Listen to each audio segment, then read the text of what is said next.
शकुंतला और महावीर अपने दो बच्चों सूरज और निशा के साथ शंकरपुर गांव में रहते थे। पर गांव में महावीर का अपना कोई खेत या जमीन तो थी नहीं, इसलिए महावीर दूसरे साहूकारों की जमीन पर काम किया करता था। सारा दिन धूप और गर्मी में पसीना बहाकर महावीर को शाम को 4 पैसे मिलते, तब जाकर महावीर अपने परिवार की रोटी की व्यवस्था करता था। हे भगवान, कितनी गर्मी है, धूप से पूरा शरीर झुलस गया है। अरे शकुंतला, कहाँ हो? आ रही हो, ये लो ठंडा ठंडा सत्तू का शरबत पियो। मुझे पता था तुम गर्मी में आओगे तो बना लिया। सचमुच तुम्हारे हाथों का सत्तू शरबत पीकर गर्मी और थकावट दोनों भाग जाती है। अरे मैं तुम्हें बताना भूल गया, रामलाल का फोन आया था दिल्ली शहर से। वो बोल रहा है वहाँ किसी कारखाने में 6-7 हजार की नौकरी मिल जाएगी। मैं सोच रहा हूँ हम भी दिल्ली चलते हैं, गाँव में तो कोई काम समझ में नहीं आ रहा। बाबा, हम दिल्ली जाएंगे, फिर तो बहुत मजा आएगा। बाबा, हम छुक छुक ट्रेन पर जाएंगे। हाँ बच्चों, हम अगले महीने तुम्हारे चाचा के पास दिल्ली जाएंगे। पर जाने की टिकट तो बहुत महंगी है जी, हमें पहले टिकट का इंतजाम करना होगा। अरे सब हो जाएगा, तुम चिंता मत करो, मैं थोड़ी मेहनत ज्यादा कर लूंगा। महावीर शहर जाने की आस में खेतों में ज्यादा काम करने लगा, जिससे उसकी तबीयत खराब हो गई और महावीर के एक हाथ पर फालिस गिर गया और गांव के डॉक्टर ने जवाब दे दिया, देखिए इनका इलाज यहाँ होना मुश्किल है, इनका इलाज शहर में ही हो सकता है। अब क्या करूं, अब तो एक ही रास्ता है, साहूकार से मदद मांगती हूँ। शकुंतला साहूकार से मदद मांगने के लिए जाती है। ठीक है, मैं तुझे 5,000 रुपया दे तो दूंगा, पर बदले में तू मुझे अपना घर 5,000 रुपए में बेच दे। राम जाने तू मेरे पैसे लेकर चली जाए और वापस न लौटे तो मेरे तो 5,000 रुपए खराब हो जाएंगे ना। है, मैं तुझे कहाँ ढूंढूंगा बता। ठीक है, मैं अपना घर बेचने को तैयार हूँ, आप बदले में मुझे 5,000 रुपए दे दो। शकुंतला महावीर और बच्चों के साथ जैसे तैसे करके दिल्ली पहुँचती है और रामलाल से मिलती है। सोचा था यहाँ शहर आकर फैक्ट्री में नौकरी करूंगा, खूब मेहनत करूंगा, बच्चे भी पढ़ लिख जाएंगे, पर सब खत्म हो गया। मेरा सीधा हाथ। शकुंतला, तुम कहाँ तक मेरी सेवा करोगी? शहर में बीमारी का इलाज, दवाइयों का खर्चा, सब तुम कैसे संभालोगी? रामलाल भैया, अब आप ही इन्हें समझाइए, अगर ये हिम्मत हार जाएंगे तो फिर मेरा और बच्चों का क्या होगा? महावीर भाई, तुम चिंता मत करो, सब ठीक हो जाएगा। अभी जब तक किराए का मकान नहीं मिलता तुम शकुंतला और बच्चों के साथ यहीं रहो। मैंने एक सरकारी अस्पताल में नंबर लिखवा दिया है, हमें महावीर को लेकर डॉक्टर के पास भी जाना है। भाभी, महावीर का इलाज शुरू हो जाता है। शकुंतला के सिर पर किराए का कमरा, महावीर की दवाइयों का खर्चा और साथ ही साथ घर और बच्चों के लिए पैसे कमाना जरूरी था। ऐसे ही एक दिन, रामलाल भैया, भाभी, ये लो, आप सुबह से हमारे साथ इन्हें लेकर अस्पताल गए हुए थे, गर्मी में आए हो, आप बैठो, मैं झट से सबके लिए सत्तू का शरबत बनाकर लाती हूँ। सचमुच सत्तू का शरबत पिए तो बहुत समय गुजर गया। गांव में थे तब सत्तू का शरबत पिया करते थे, यहाँ शहर आकर तो सब कुछ भूल गए। सत्तू का शरबत तो तुम बहुत ही स्वादिष्ट बनाती हो, सारी गर्मी दूर हो गई। शकुंतला, सत्तू का शरबत बहुत ही स्वादिष्ट बनाती है। जब मैं गांव में खेतों में काम करता था ना, तो मेरी गर्मी और थकावट शकुंतला के हाथ का सत्तू का शरबत पीकर मिनटों में गायब हो जाती थी। पर अब तो मैं अपने हाथ के चलते कोई काम नहीं कर सकता। अरे महावीर, तू फिर से उदास हो गया? डॉक्टर तेरा इलाज कर रहे हैं ना? है, देखना कुछ समय में तेरा हाथ ठीक हो जाएगा।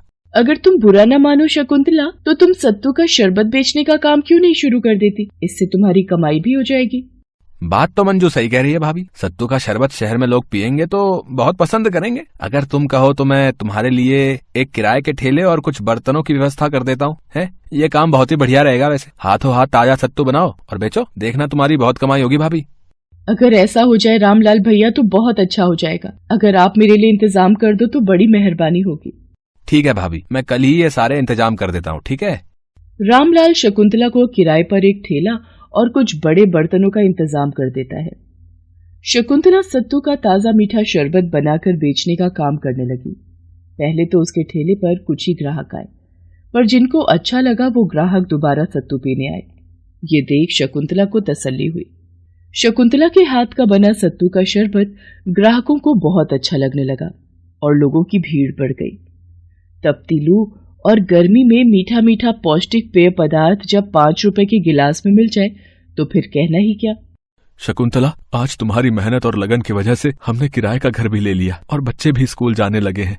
सब ईश्वर की कृपा है जी, वही हमें दुखों से लड़ने की ताकत देते हैं और रामलाल भैया ने भी हमारी बहुत मदद की है। भगवान की कृपा से सब अच्छा होगा। देखना, आपका हाथ भी बहुत जल्दी ठीक हो जाएगा। अगले दिन शकुंतला अपने ठेले पर काम कर रही थी कि तभी वहां पर एक लड़का लड़की आते हैं। ये ड्रिंक तो सचमुच बहुत टेस्टी है, साथ ही साथ हेल्दी भी है।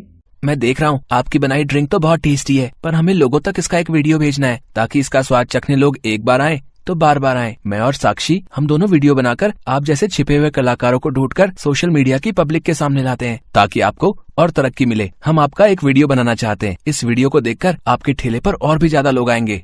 बिल्कुल मानव, ऐसी स्वादिष्ट ड्रिंक तो हर किसी को पीनी चाहिए। ये लो, मैंने अपने सोशल मीडिया पर ये वीडियो पोस्ट कर दी है। साक्षी और मानव सोशल मीडिया पर ऐसे ही वीडियोस अपलोड करते थे। उन्होंने शकुंतला के हाथों से बने सत्तू का शरबत का वीडियो सोशल मीडिया पर डाल दिया। वीडियो देखने के बाद लोगों की भीड़ शकुंतला के ठेले पर लगी रहती थी। धीरे धीरे शकुंतला के बनाए सत्तू शरबत की प्रसिद्धि सब जगह फैलने लगी और अपनी मेहनत और हुनर से धीरे धीरे शकुंतला ने अच्छे पैसे कमाने शुरू कर दिए। सत्तू का शरबत बेचकर शकुंतला अब महावीर के इलाज के साथ साथ अपने घर को और बच्चों को भी अच्छी तरह से संभाल रही थी।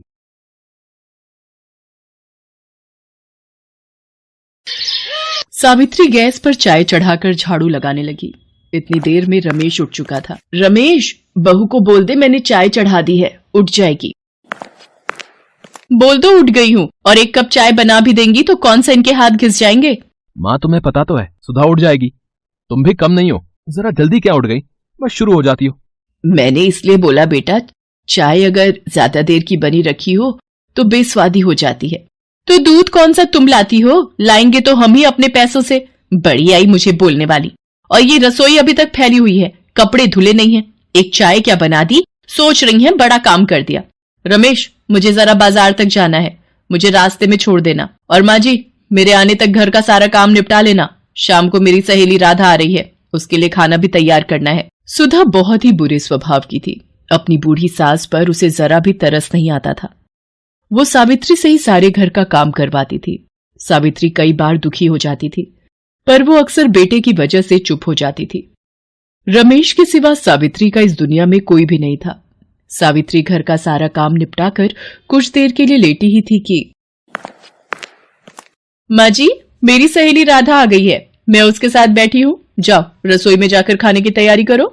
ठीक है बहू, मैं अभी बना देती हूँ। सुधा, तेरे तो मजे हैं, सारा काम तेरी सास कर लेती है, तू तो आराम से बैठकर खाती है। वो तो है, वैसे इन सासों से भी काम निकलवाना पड़ता है। ये ले पकौड़े आ गए, आजा पकौड़े खा।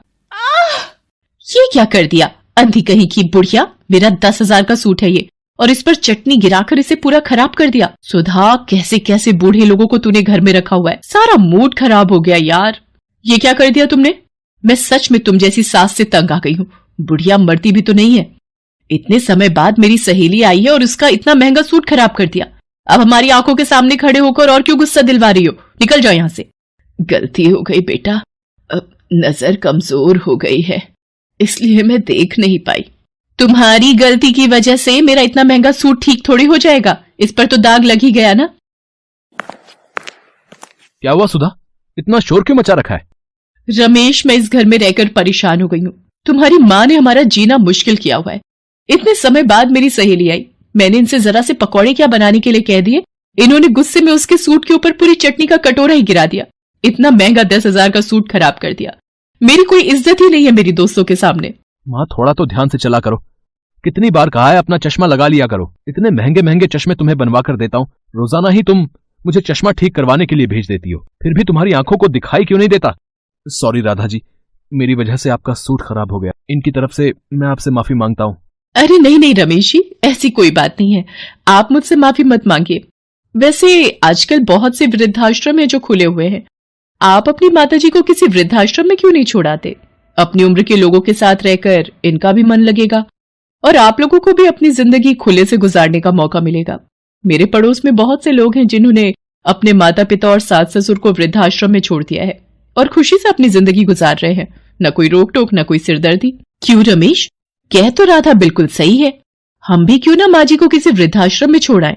ठीक है सुधा, मैं कल ही किसी वृद्धाश्रम में बात करता हूँ, फिर हम माँ को वहीं छोड़ाएंगे।